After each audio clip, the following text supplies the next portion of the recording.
એટલે સા ન હોય એટલે મજા જ ન આવે.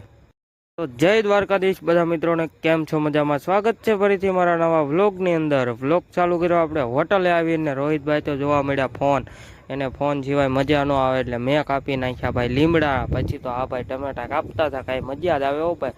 ખાલી જોવો ને ક્યાં જ મજા આવી જાય. ને આ છે અમારા મામાદેવ, દર્શન કરી લ્યો, લાઈવ દર્શન. અમારે હે ને 2 વાગ્યા સુધી અહીંયા આળહત માવડવી પડે. એનું શું કારણ? આ ઠામડા અહીંયા ગોઠવવાના હતા, લ્યો ગોઠવી નાખ્યા ને. પછી તો હું 5 વાગી ગયા ને હું વહી આવ્યો ભાઈ અમારી રૂમે. રોહિતભાઈ હુતા હતા ને ભાઈ આપણે જવાનું હતું નાવા. લ્યો 2 મિનિટ રહું નાતા હું એલા નાને વહી આવ્યો ને ફટાફટ ધોળા કપડાં પહેરી લીધા.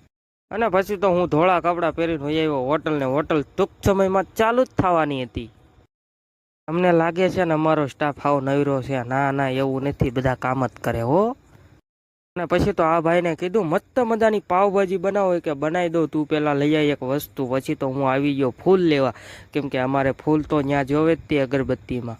અને પછી તો હોટેલે વહી આવ્યો ને હોટલવાળા ભાઈ કે જા સા લઈ આવી. મેં કીધું સા તો હમણાં લઈ આવું, સા વિના મને સેન ન પડે. એટલે એવું નથી, હું તો સા નથી પીતો. ભાઈને કીધું સા બનાવી ગયો ને આ જો ભાઈ ભાવનગરનો નજારો કંઈક આવો હતો. ને એટલે પાછો ફોન ઘુમાડવા મળ્યો મારો બેટો. મેં કીધું કાંઈ વાંધો નહીં, ઘડીક રમી લે. અત્યારનો નજારો જો ભાઈ એક નંબર હો, કાંઈ ઘટ્યા જ નહીં. અને આજનો વ્લોગ કરું છે એન્ડ. વ્લોગ ગમે તો લાઈક શેર સબસ્ક્રાઈબ કરતા જજો. ડેલી વ્લોગ આવી.